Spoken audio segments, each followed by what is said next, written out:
Let's be real. Parenting is not easy, but you are not alone. Welcome to The Parent Prescription, a podcast where I will give you real, practical advice to help you navigate the ups and the downs of raising healthy, happy children without losing your mind.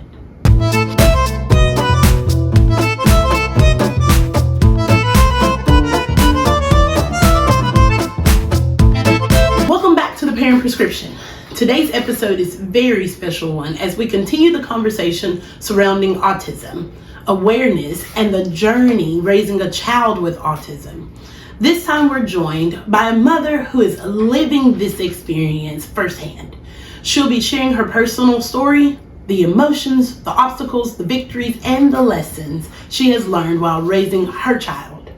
From navigating the diagnosis and therapies to advocating for her child and finding the strength through the hard moments, this episode is all about honesty, resilience, and hope.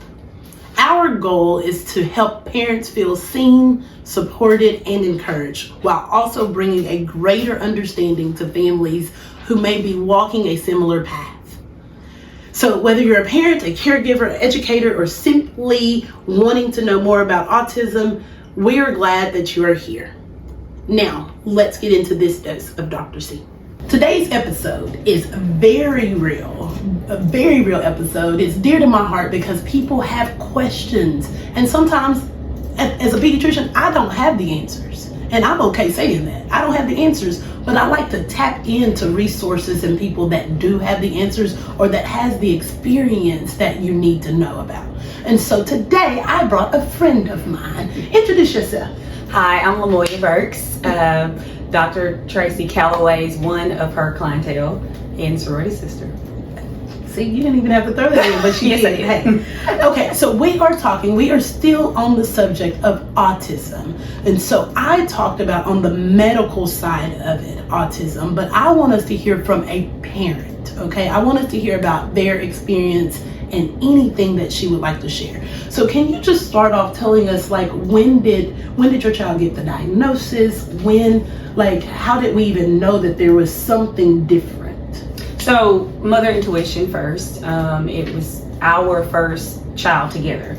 So my first child. And so we have to recognize everyone, when you say look in the mirror, is not as strong as others. Well, I'm one of those that, I recognize that. You have to keep a balance with that when you're working with others. So very early on for us at about 2.5. Okay. And just really paying attention to what the expectations are. You know, everybody buys the book, What to Expect. Mm-hmm. You know, you want to follow it through because it's your first one. You want it to be perfect. But also having a mate that you can be real with and say, you know, did you notice that? You know, kind of like, hey, we just changed the diaper 5 minutes ago. Did you notice that we're changing it again? You know, those key things, even on the medical side, that you would expect us to pay attention to. Right. But there were things that were quite unique. And so being able to ask ourselves that question, having the conversation, and then taking it further to a pediatrician. Do you feel like the pediatrician brought up the concerns, or you brought up the concerns to the pediatrician? So ours is quite unique. Okay. The pediatrician did not see it as a serious concern. Okay. So here's where being the parent takes it a step further. Mm-hmm. We asked for the referral. Yeah. And it was first a speech referral. Mm-hmm. It was not a wait and see for us. That was the recommendation of the pediatrician. Okay. So, you know, in the same realm that someone would ask for a second opinion. Right. Again, gut feeling was we need to go a step further with that. And we just stuck to our guns with, we want to explore this a little more. Mm-hmm. Which you should. Yes. Which you should, especially at 2.5. Yes. Because a lot of times we see these things earlier. You're talking about 15, 18 months. Mm-hmm. But 2.5, you know, right. Yeah, you're like, hey, wait a minute. Yes. Okay. What does that journey with the diagnosis, like, was it in-house, in the office? Was it with a psychiatrist? Was it with a developmental pediatrician? What did that look like for you? So we took various routes. Okay. And it was over a course of time, which seemed very quick. So there's this huge timeline. So we first went through opportunities. There's a team that comes in from Little Rock. We visited with them, had a very thorough evaluation visit. We chose to not stop there. So we had a NOS. You'd have to help me with the designation of the exact wording with it on medical side. We had a NOS, which is a developmental delay diagnosis. You usually would have to wait just a bit, as you know, to get the determinant for an autism diagnosis. So while we had the NOS diagnosis, we wanted to keep working on it.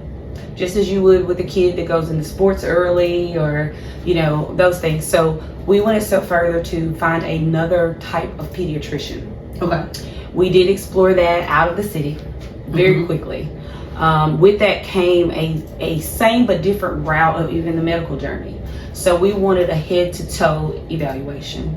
That can be very foreign. It can be a very lonely journey.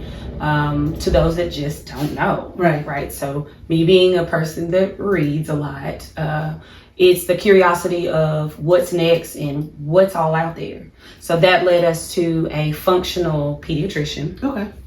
So there were visits with that, at the same time trying to find an early intervention program, which landed us at Temple.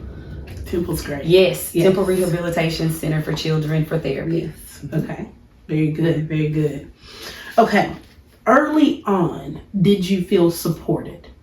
I'm just like hey, so, let's bring it on. It's sometimes because it is an unknown journey to those that are around you. Something else that I would parallel that with is breastfeeding. So if you look at the age of our child, Texarkana has made leaps and bounds. Sometimes services, we're just not there yet.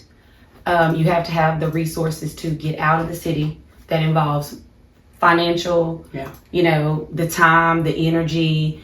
There are moments, you know, that I don't understand. I don't know what's going on. This was not supposed to happen type things. Sometimes people don't know what they don't know. Yeah. And it's a day-to-day thing, even to this day. But again, it's like that with all of us. There are things people just don't know or don't understand. And so what do you do with that? So you have to walk that. To find the resources that you need. Yes. And sometimes that is hard in the sense that you found the resources, you're working those resources, but the time and energy because this is a child that has high stakes in attention. It's a higher level of attention. It's not for the weak. So the time to stop and explain to a neighbor, a family member, you know, or even to talk to teachers, you know, where are we now? What's the plan? Everything is a plan. So when you say, did you feel supported? For us, it's not an easy yes or no. Right. Yeah. Right. Did anything surprise you about the journey itself? Was it the lack of knowledge? I hear people telling me like it's more the lack of knowledge, not necessarily the understanding, like the lack of just knowing. So because the spectrum is broad, right? Needs are broad. There's a broad range in what's understood and what's the unknown. There's a broad range of educating for and with the child, and then with those that are connected. So, you know, one is not like the other, you know, and it's a spectrum. I mean, it runs wide. It runs so wide in everything. Yes. Right. And then you have the different family types, the different schools, and all those things bleed into resources. The child changes just as any child changes. Right. But we're talking about change within 24 hours. Or today I eat chicken, tomorrow I don't. You don't use the usual strategies and approach for that particular child all the time. Right. You know, so it's just a matter of knowing. So when you talk of a supportive network, I'm a big CASA advocate. So safety is number one with me and any child I come in contact with. But for I call them angel babies, there's a higher, you know, we talked about before we got started today, their interest. We prefer everyone not know exactly what those interests are for safety reasons. So there's that scope. There's the scope of the child wanting to be involved and not know how to, or they're scared. Pediatrician visits. Sometimes we're fearful of pediatrician, you know, appointments. Right.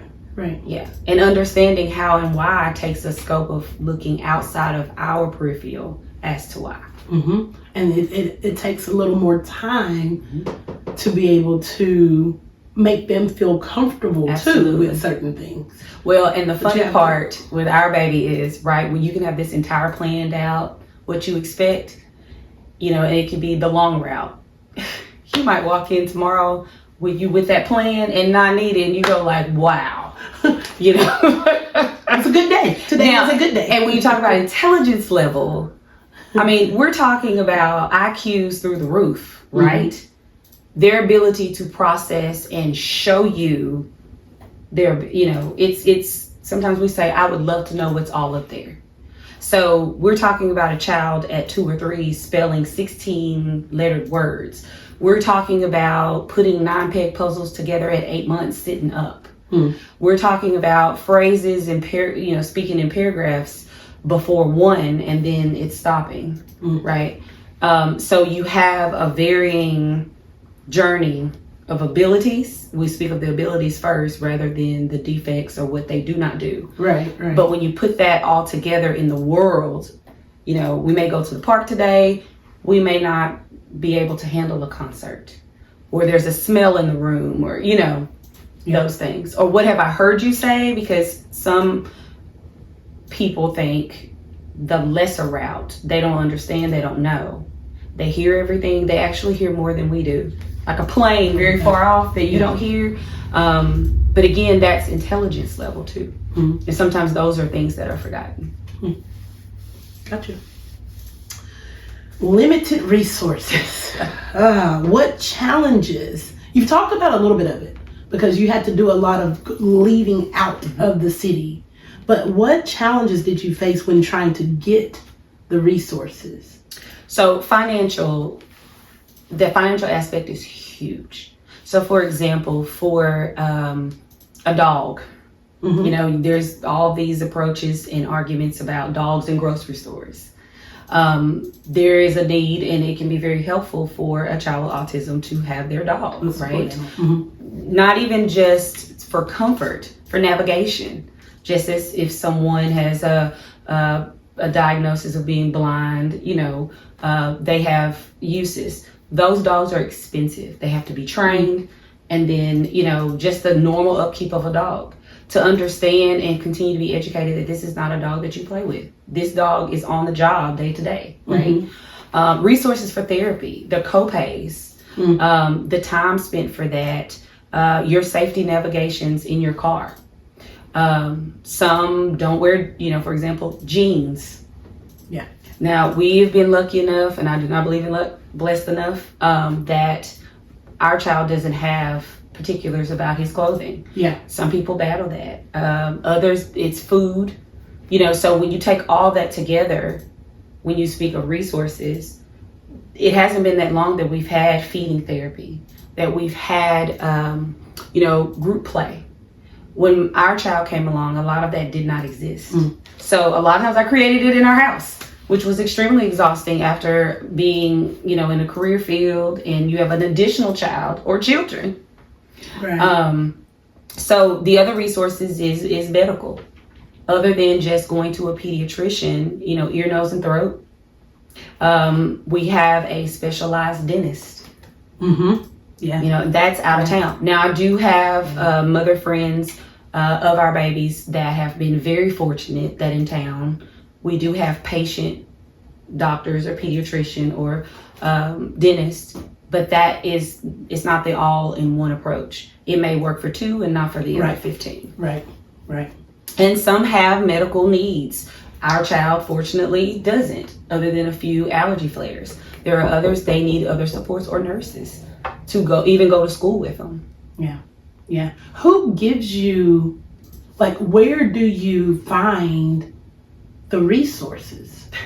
Is it more just I'm constantly researching these things, or does it come from Temple Memorial? Does it come from the therapist because they deal with them more? Or does it come straight from the pediatrician's office? Where are you getting the majority of your resources? So it's a variety.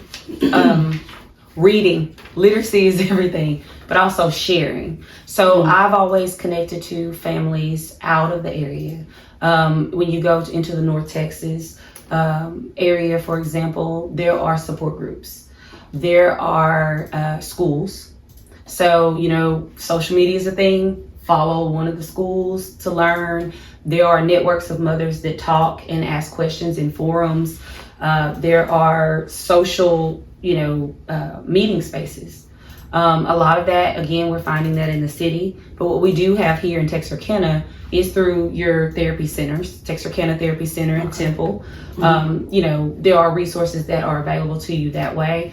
I think that if you look out and beyond, that's how you can look a little more futuristic and even have the conversation with the school. So when we talked about a dog, that was almost unheard of here. And we said, we just need the dog to come in and sit under his chair as he does speech, because that is a form of support. Our school district, very early on, from pre-K to about 2nd or 3rd grade, they ride horses here at WJ Ranch every Tuesday. So those have been beneficial supports because it does support speech and other disabilities. There's a team that comes every summer to Texarkana, to one of the country clubs, to teach swim. It's called I Can Swim. So again, very specialized in learning to swim, dentists and things like that.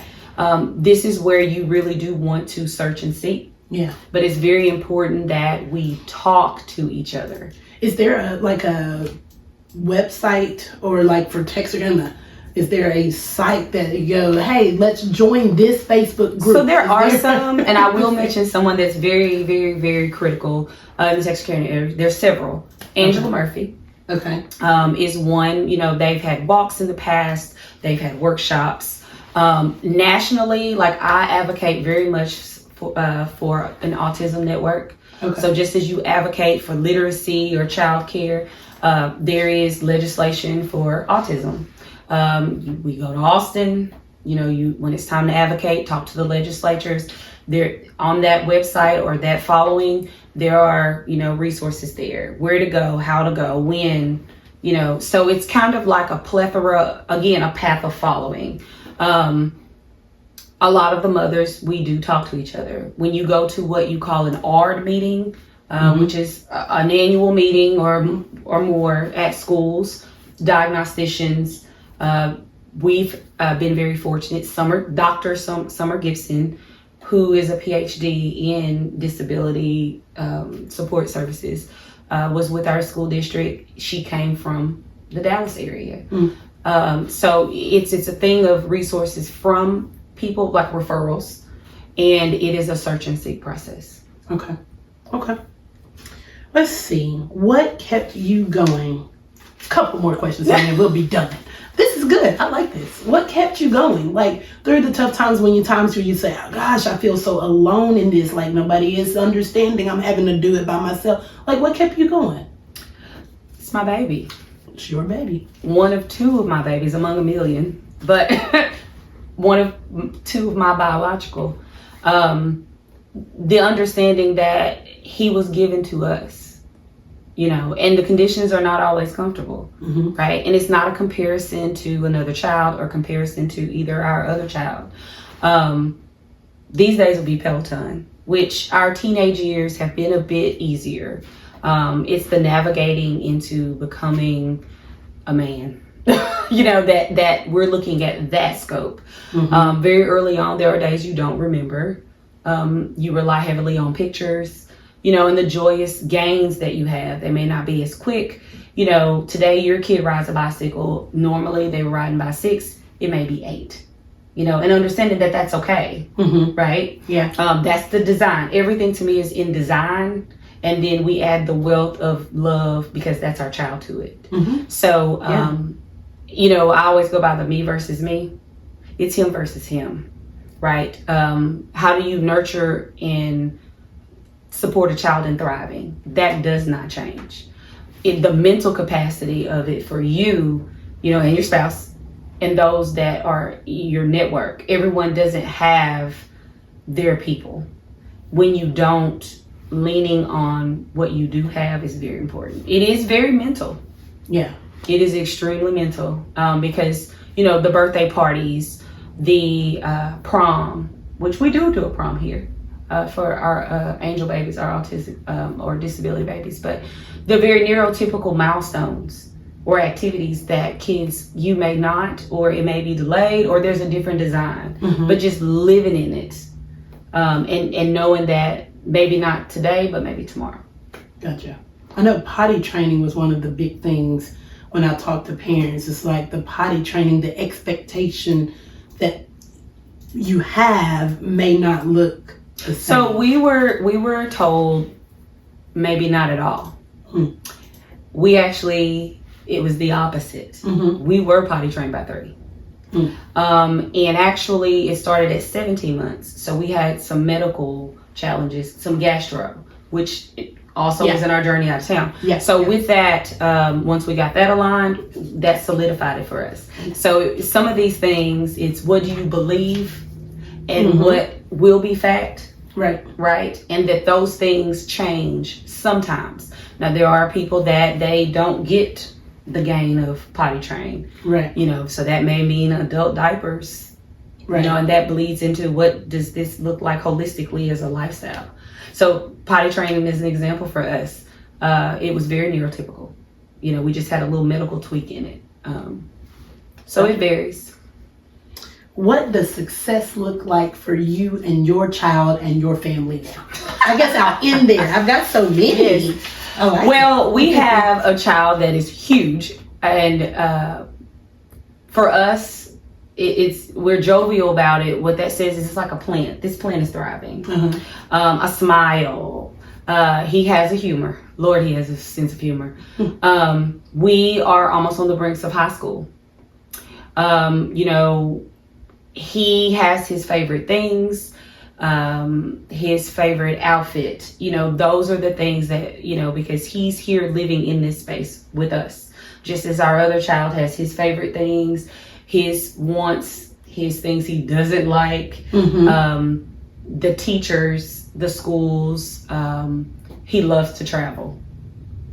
You know, so even to see him pack his little things, you know, and you go like, that's a sign of interdependence. Just as you would with any kid, to be proud at awards assemblies, or he loves church, or, you know, those things. It is kind of daunting that we will be in adulthood, and then that's gonna span into another design, because there are some of us that they won't live interdependently. And so again, everything is, what does this look like for us? Right. But there's things like therapists will go through life skills also. Absolutely. That's where it gets extremely fun. It's almost like art class. Yeah, they work on those things too as they get older, making sure they have some independence and making sure that, you know, we are able to maximize our potential. Right. And so those things are important also. So, because they want independence. Oh yes. Yes. Whatever that looks like. Yes, and sometimes it's, again, very neurotypical. One last point I'd like to make is, a lot of times when there is something different with someone, especially with autism, all of the therapies that exist, even with ABA, and I have an appreciation for ABA, that's been a part of our journey too. There's this thing of making someone with autism frame to our world.